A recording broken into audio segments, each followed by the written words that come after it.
En una colina donde la eternidad se encontró con el tiempo, un hombre pronunció palabras que cambiaron el curso de la historia. Si me han perseguido a mí, también te perseguirán a ti. Él vio más allá del presente, hacia un futuro de triunfo a través de pruebas imaginables. Frente al odio, se mantuvieron inquebrantables. Aunque camine por el valle de la sombra de muerte, no temeré mal alguno. Vivir es Cristo y morir es ganancia. Soportaron traición, llamas y espadas, pero su fe encendió una llama que ningún imperio podía extinguir. Toma tu cruz y sígueme. Bienvenidos a Alerta Adventista, la película El Gran Conflicto, capítulo 2. Mientras la suave luz del sol poniente bañaba el monte de Olivos, Jesús se sentó con sus discípulos hablando palabras que resonarían a través de los siglos. Su tono era firme. Sus palabras llevaban el peso de la eternidad. Si me han perseguido a mí, también os perseguirán a vosotros. Esto no fue una advertencia destinada a infundir miedo, sino una verdad solemne, dicha con amor, preparando a sus seguidores para lo que los esperaba. Desde esta misma colina, contempló no solo el trágico destino de Jerusalén, sino también las luchas de su pueblo a través de los siglos. Vio las traiciones de los judíos, los juicios, las prisiones y las flamas. Y vio su fe, inquebrantable como la roca debajo de sus pies. El camino que describió fue uno de sufrimiento. Sus seguidores serían odiados por todas las naciones por causa de su nombre. Para los discípulos estas palabras deben haber parecido extrañas y pesadas. Habían caminado con él, visto sus milagros y sentido el poder de su amor. ¿Cómo podía el mundo despreciar tanta bondad? Pero Jesús, con sus ojos que todo lo ve, conocía la enemistad de la oscuridad contra la luz. Y de hecho, el odio era feroz después de que Jesús ascendió al cielo. La iglesia que dejó atrás creció rápidamente, difundiendo su mensaje de esperación y salvación. Pero cuanto más brillaba su luz, más violentamente se movían las sombras para apagarla. En el Imperio Romano, el cristianismo era visto como una amenaza al poder, la tradición y los dioses de sus antepasados. La sombra del Imperio Romano se cernía sobre ellos, con gran temor que sembró por toda la tierra. Su poder era incomparable, sus dioses estaban consagrados en oro y mármol, su gobierno proclamaba eterno. Pero contra esta fuerza poderosa se alzaba un pueblo que no tenía nada más que su fe, una fe que amenazaba los mismos cimientos mismos del paganismo. El evangelio de Jesucristo había comenzado a extenderse como un reguero de pólvora, y con él llegó la furia de un imperio decidido a acabar con él. Los sacerdotes paganos susurraban sus temores. Si proclamaba a este Cristo, nuestros templos se desmoronarían y nuestros altares serán abandonados. Sus voces llegaron a los oídos de los gobernantes y pronto el cristianismo fue tildado de amenaza para la sociedad. Los creyentes fueron acusados de cada calamidad, hambrunas, plagas e incluso terremotos se atribuyen a su negatividad para inclinarse ante los dioses del imperio. Las mentiras se propagaban y una marea de odio comenzó a elevarse. Los castigos eran imaginablemente crueles. Los cristianos eran perseguidos como animales salvajes. Los despojaban de sus hogares y posesiones, sus nombres manchados con falsedad. En la oscuridad de las catacumbas, laberintos tallados en la tierra, se acurrucaban juntos, escondiéndose de los soldados que buscaban extinguir sus leyes. Estos túneles subterráneos se convirtieron en su santuario, su iglesia y su cementerio. Aquí en las sombras oraban y cantaban, sus voces débiles pero resueltos, levantando las palabras de Hebreos. Soportó una gran lucha de aflicción. Tuvo pruebas de crueles vituperios y azotes, además de lazos y el encarcelamiento. Sobre la tierra, los horrores crecían. Enormes arenas llenas de multitudes ansiosas de entretenimiento a expensas de vidas humanas. Los cristianos fueron arrojados a las bestias salvajes. Sus gritos se mezclaban con los rugidos de los leones y los aplausos de miles. Otros fueron atados a estacas, sus cuerpos consumidos por el fuego, sus restos carbonizados a la luz sombra de los jardines de Nerón en la noche. Los soldados enviaron a algunos en pieles de animales salvajes y los lanzaron perros sobre ellos. Otros fueron crucificados. Sus agonías se extendieron durante horas bajo el sol. El sufrimiento de estos clientes se convirtió en un espectáculo, un festival grotesco donde la vida se apagó con risa. Imaginan una madre joven agarrando a su bebé, sus manos temblorosas, delatando el coraje en su voz mientras susurraba palabras de esperanza a su hijo. A su alrededor, el anfiteatro ruge con los gritos de multitudes sedientas de sangre, ansiosas de presenciar el espectáculo de la muerte. La puerta se abre y un león moredeaba hacia adelante, sus ojos brotados, fijos en su presa, pero ella no grita. En cambio, ella canta, su voz elevándose por encima de la cacofonía, una melodía de triunfo y fe. Aunque ande por el valle de sombra de muerte, no temeré mal alguno, porque tú estás conmigo. Ellos permanecieron como testimonios vivos de coraje y esperanza. En las catacumbas ellos hablaban de Jesús y su promesa: bienaventurados seréis cuando los hombres os injuren y os persigan. Regocijaos y estad muy contentos, porque grande es vuestra recompensa en el cielo. Se recordaban mutuamente que el sufrimiento no era el final, sino un camino hacia algo más grande. Sus susurros en la oscuridad se convertían en canciones de triunfo, voces resonando por los pasillos de la piedra, como si proclamaban al mundo arriba: aunque me mate, confiaré en él. Muchos de ellos se les ofreció liberación. Néguenlo, los gobernantes dirían, y vivirán. Pero eligieron la muerte antes que la traición, sabiendo que más allá de las llamas y las bestias, les esperaba una resurrección mejor. Mientras los fuegos crepitaban a su alrededor, sus ojos miraban hacia arriba y parecían ver algo que nadie más podía ver. Cristo mismo, de pie en gloria, los ángeles inclinados sobre las almenas del cielo, observando con asombro y amor, y en sus corazones oyeron la voz de su Salvador: sé fiel hasta la muerte, y te daré una corona de vida. Su fe era inquebrantable. Aun cuando sus cuerpos terrenales fueron destruidos, sus espadas, sus espíritus, llevando el evangelio a los corazones de aquellos que observaban en asombro. Y así, el intento del imperio de aplastar el cristianismo se convirtió en su ruina. La sangre de estos mártires regó la tierra, y de ella brotaron nuevos creyentes atraídos por el coraje y el amor que vieron en el rostro de la muerte. La luz de su fe todavía brilla como un faro para cada generación. Nos llama a recordar que el evangelio vale todo, que ninguna prueba es demasiado grande cuando la eternidad está en juego. Y por eso su historia llega a través del tiempo, no solo como un relato de sufrimiento, sino como un triunfo de esperanza, un recordatorio del precio de la verdad y un desafío a todos los que se atreven a seguir a aquel que dijo: toma tu cruz y sígueme. La pregunta sigue siendo: ¿cómo pudo una devoción tan pura e inquebrantable incitar tanto odio? Tal vez es como una lámpara que se lleva a una habitación oscura. La luz expone lo que estaba oculto, revelando tanto la belleza como la fealdad. Y aquellos que aman la oscuridad no pueden soportar la visión de la verdad. Sin embargo, incluso en su sufrimiento, estos primeros cristianos dieron testimonio de algo profundo, un reino que no es de este mundo, un amor más fuerte que la muerte, y una esperanza que no se sacudía por las tormentas de la persecución. Su historia no es meramente historia, es un llamado que resuena a través del tiempo, recordándonos el costo del discipulado y la recompensa eterna que espera a quienes perseveran. Y por eso sus voces todavía hablan, no desde anfiteatros o catacumbas, sino desde las páginas de las Escrituras y el legado de sus vidas. Su testimonio nos llama a examinar nuestros corazones. ¿Qué estamos dispuestos a terminar por aquel que soportó todo por nosotros? Los fuegos de la persecución ardieron ferozmente, pero no consumieron la iglesia, la refinaron. Cada acto de crueldad solo pretendió silenciar el evangelio, amplificaba su voz, enviando ondas de fe a lugares donde la espada no podía llegar. Roma creía que podía aplastar este nuevo movimiento, pero en sus esfuerzos por destruir a los seguidores de Cristo se convirtió en un sirviento involuntario de la propagación del evangelio.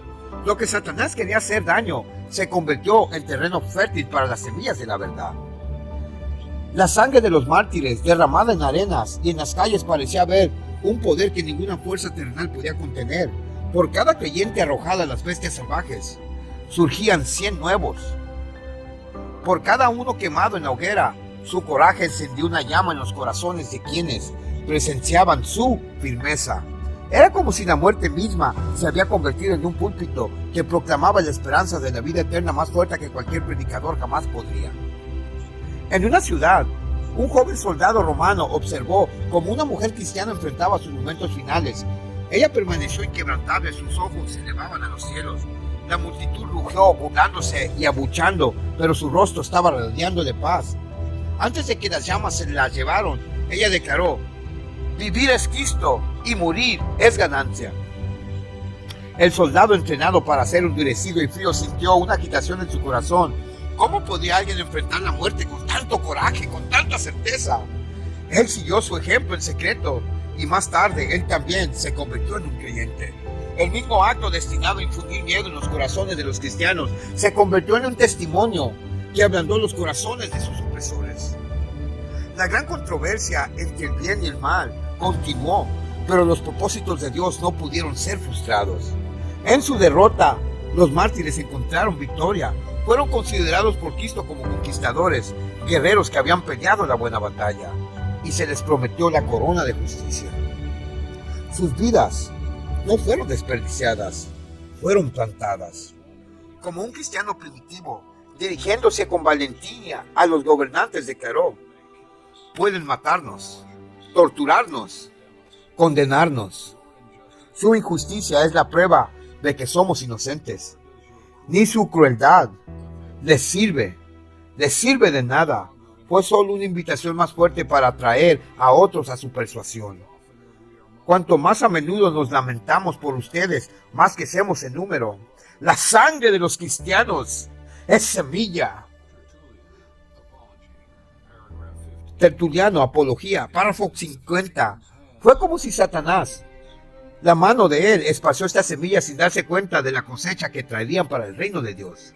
La persecución forjó un vínculo entre los creyentes que ningún poder podía separar. Ante un sufrimiento imaginable, se aferraron unos a otros y a su Redentor. Las canciones de esperanza se elevaron desde las celdas de las prisiones y las oraciones resonaron a través de las catacumbas y las susurradas promesas del regreso de Cristo fortalecieron a las almas cansadas. Su sufrimiento se convirtió en un vívido reflejo del sacrificio de su propio Salvador, acercándolos a su corazón. Cada latigazo, cada grito de dolor fue un recordatorio de sus palabras: bienaventurados los que padecen persecución por causa de la justicia, porque de ellos es el reino de los cielos. En un imperio que se enorgulleció del orden y conquista, el Evangelio desafió los límites, llegó más allá de los muros de Roma, más allá de sus ejércitos, a los lugares más inesperados. Familias enteras se convirtieron de ídolos al Dios vivo, inspirado por la valentía de aquellos que se negaron a inclinarse ante el César. Los mercaderes llevan las historias de los mártires a lo largo de las rutas comerciales. Sus cuentos se mezclaban con el mensaje del Evangelio, hasta que incluso las religiones más distantes oyeron de un Salvador que ofrecía vida eterna. Imagina un incendio forestal en un bosque seco. Cuanto más sopla el viento, más se propaga, consumiendo todo a su paso. La persecución de los cristianos fue ese viento, avivando las llamas de la fe. En lugar de apagar el movimiento, lo encendió. Y aquellos que buscaron suprimir la verdad se encuentran a sí mismos con testigos involuntarios de su poder imparable. Incluso aquellos que servían la oscuridad comenzaron a flaquear. Los súbditos de Satanás, que una vez se burlaban y oprimieron, fueron atraídos a la misma fe que intentaron destruir. Vieron el contraste entre sus vidas y la esperanza inquebrantable de los cristianos. Vieron amor en lugar de odio, paz en lugar de temor, alegría ante la muerte. Era una luz tan convincente que muchos dejaron las sombras para que viniera su brillo. La iglesia, aunque mayugada y golpeada, se mantuvo firme. Creció no a través de riqueza o poder, pero a través de las vidas de hombres y mujeres comunes que creyeron en un Salvador extraordinario.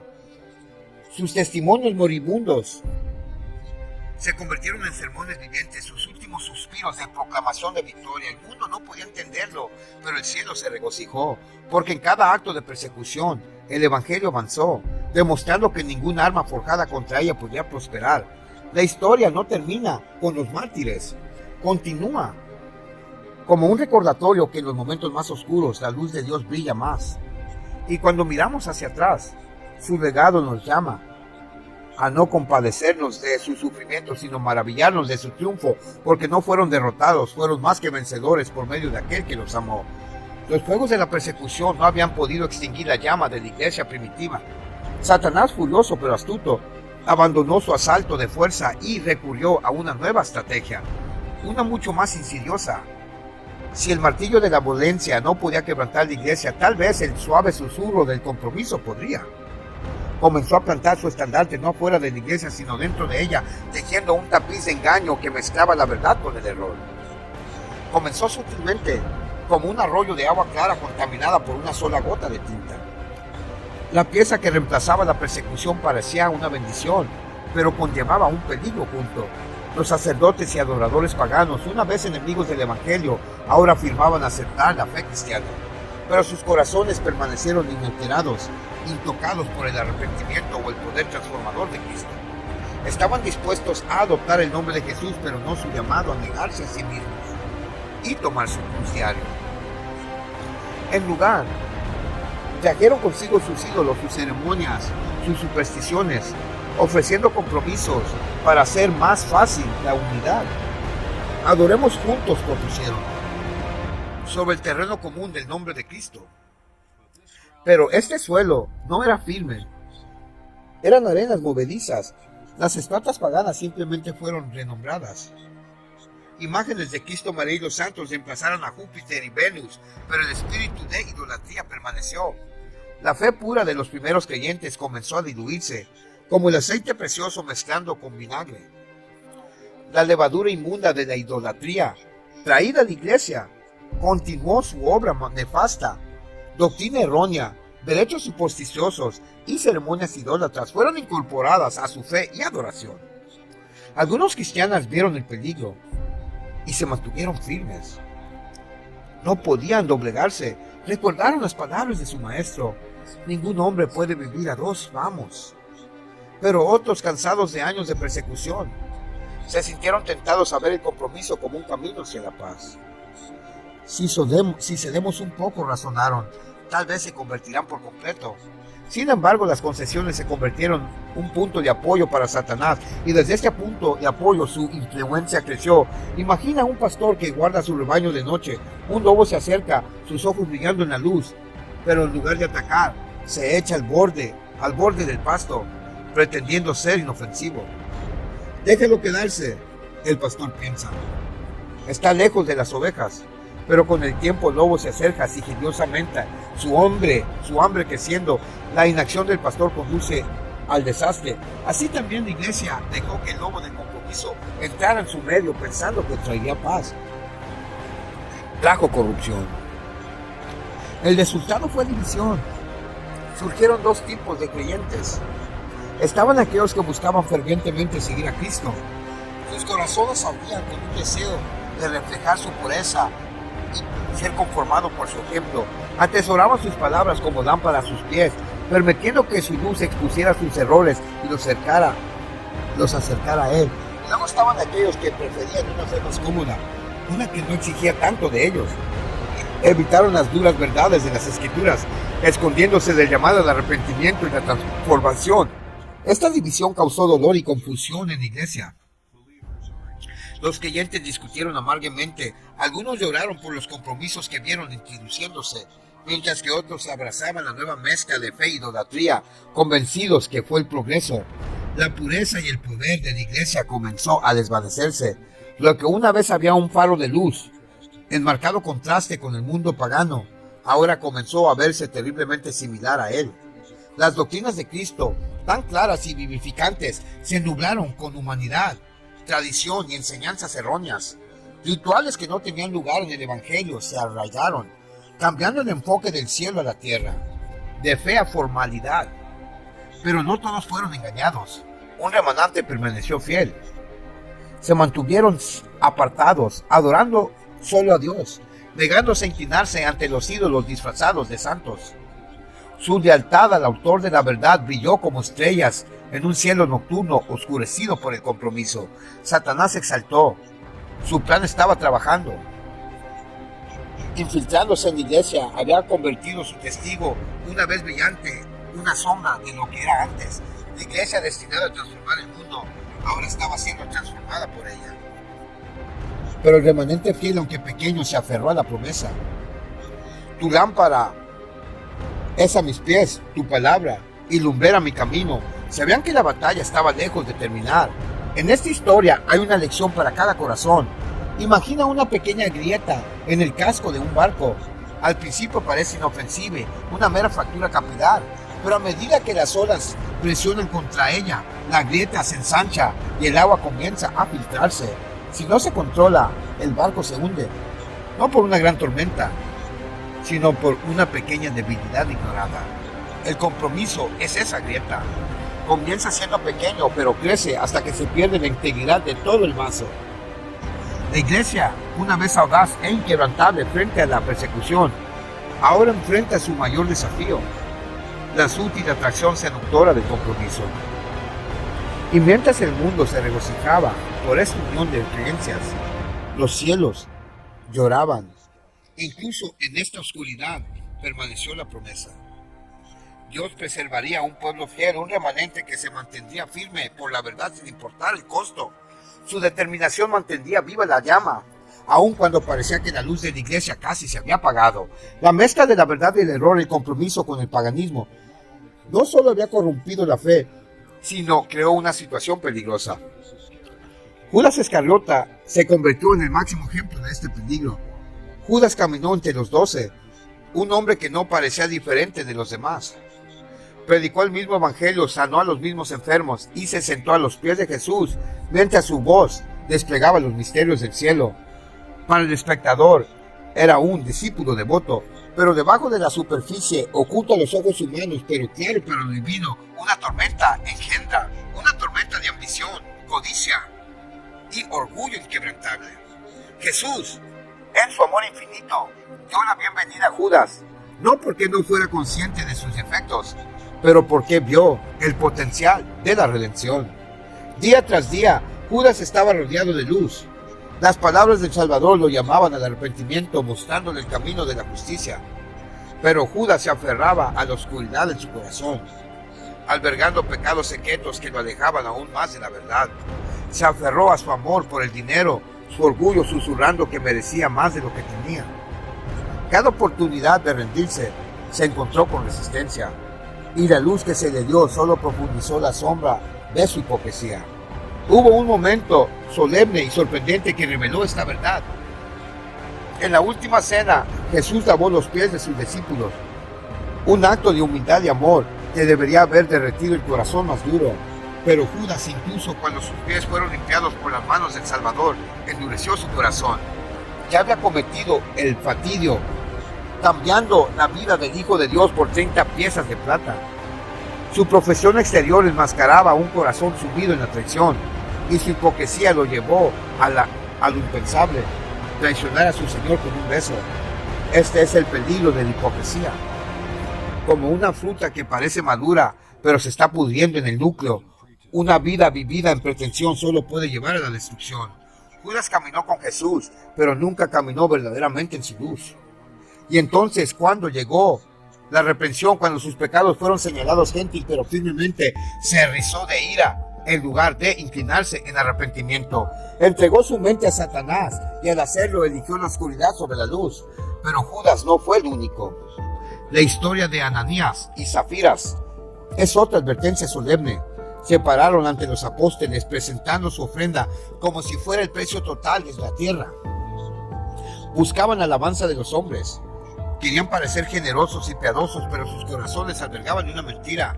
En secreto habían retenido parte del dinero, con la esperanza de engañar no solo a los apóstoles, sino al mismo Dios. El espíritu de bondad no podía ser burlado. En un instante su destino estaba sellado. Su hipocresía quedó expuesta. Fue un duro recordatorio de que mientras el hombre puede fijarse en la apariencia exterior, Dios mira el corazón. La iglesia primitiva, guiada por el Espíritu de Cristo, no pudo albergar por mucho tiempo tal engaño.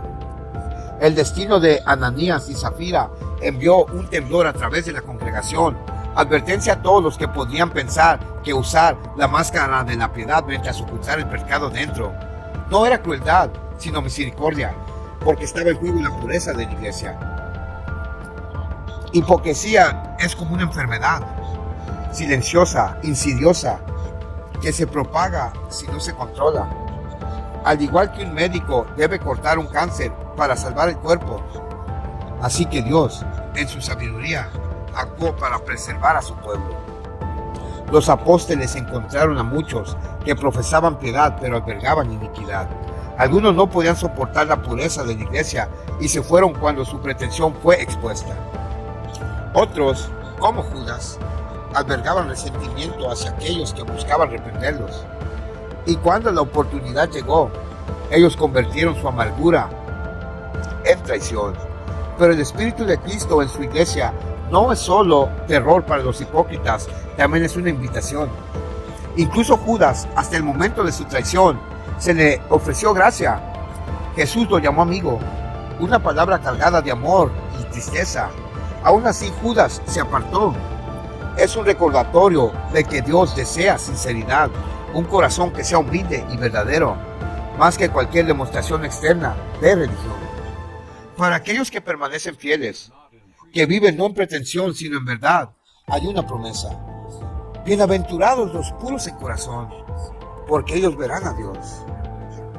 La iglesia primitiva, aunque probada por la hipocresía, se mantuvo como testigo a este. Eran representantes constantes de Cristo y su vida brillaba como luces en la oscuridad. La lección es esta: hipocresía y la fe a medias no son inofensivas, son peligrosas.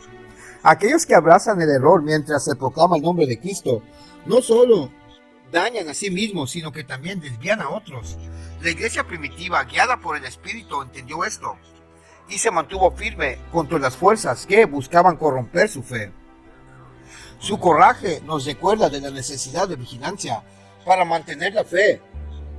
Aun cuando es incómodo o impopular, ya no podían permanecer en unión con una iglesia apóstata que se negaba a librarse de la falsedad y de la idolatría. No fue una decisión tomada a la ligera. Ellos habían esperado una reconciliación para una reforma, para un retorno a la verdad. Pero cuando se hizo claro que tal retorno no vendría, ellos sabían lo que debían hacer.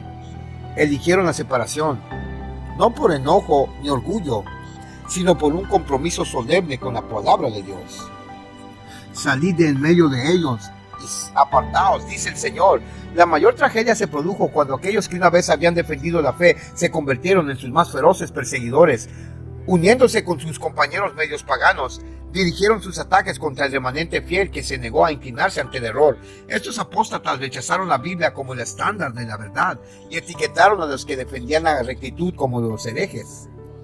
Los mismos quienes deberían haber defendido las doctrinas de Cristo se convirtieron en los instrumentos del ataque de Satanás a la iglesia. Fue una lucha desesperada para los fieles. Se enfrentaron a la persecución, no solo del mundo, sino desde dentro de la iglesia misma. Hoy en día las luchas de la iglesia primitiva todavía se pueden escuchar. El peligro del compromiso y la indiferencia se hacen presentes. Las doctrinas fundamentales, una vez se defendieron a gran costo, ahora son descartadas por muchos como innecesarias o obsoletas. Esta indiferencia fortalece la mano de Satanás, permitiendo enseñanzas falsas y engaños mortales que se infiltren en la iglesia. Los mismos compromisos que llevaron a la caída de la iglesia primitiva amenazan hacerlo nuevamente. Los verdaderos seguidores de Cristo siempre se mantendrán apartados del mundo. Sus vidas, como las de los primeros cristianos, brillan como una reprensión al pecado y la oscuridad. Es por eso que son odiados, tal como Abel fue odiado por Caín. La ofrenda de Abel fue aceptada por Dios, un testimonio de su fe, mientras que Caín fue rechazado. En lugar de arrepentirse, la ira de Caín se convirtió en violencia. Este patrón se ha repetido a lo largo de la historia, con los justos enfrentando la ira de aquellos que rechazan los caminos de Dios. El Evangelio, mientras que un mensaje de la paz, también trae división. No vine a traer paz, sino una espada. Jesús declaró: es una paradoja El Evangelio reconcilia a la humanidad con Dios y une a los creyentes en amor, pero también confronta el pecado y desafía las formas del mundo. Este choque es inevitable porque los principios del Evangelio, en desacuerdo con los deseos de la humanidad pecadora, el sufrimiento de los justos, por desconcertante que parezca, sirve a un gran propósito. Dios le permite para refinar a su pueblo, exponer la maldad de los impios y brindar un testimonio poderoso al mundo. Como oro purificado en el fuego, los justos son fortalecidos a través de sus pruebas. Su sufrimiento revela la realidad de la fe y condena la incredulidad de los malvados. Aunque los malvados pueden prosperar por un tiempo, la justicia de Dios no fallará. El Señor no se demora en cuanto a su promesa. El día de su venganza vendrá, y todos los que se han opuesto a Él y oprimido a su pueblo enfrentarán las consecuencias de sus acciones.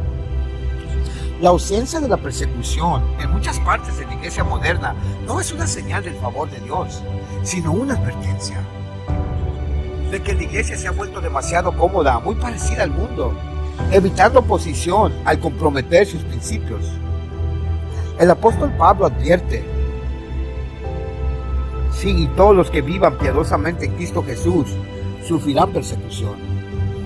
Si la iglesia ya no enfrenta oposición, puede ser porque ya no desafía al mundo. Hoy, mientras miramos un mundo que parece indiferente en la verdad, se nos recuerda el costo del avivamiento. Un verdadero avivamiento de fe reavivará los fuegos de la persecución. Apartará a la iglesia una vez más, una ciudad sobre un monte que no se puede esconder. Si no hay fuego, no se está haciendo ningún trabajo. Una vez nuevamente la iglesia está dormida y apóstata, y la promesa permanece. Porque considero que los sufrimientos de este tiempo presente no son dignos de ser comparados con la gloria que será revelada en nosotros. Romanos 8:18. El dolor de hoy dará paso a la alegría de la eternidad. La oscuridad pasará y la luz de la presencia de Dios llenará cada rincón de nuestros corazones y vidas. Aferrémonos entonces a esta esperanza.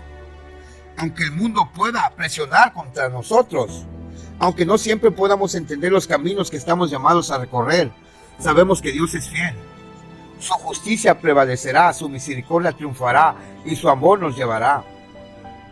Un día estaremos con Él, coronados de vida, y el misterio de nuestro sufrimiento se desvanecerá a la luz de su gloria. Sigamos adelante porque la recompensa es segura y el viaje, aunque difícil, nos llevará a casa.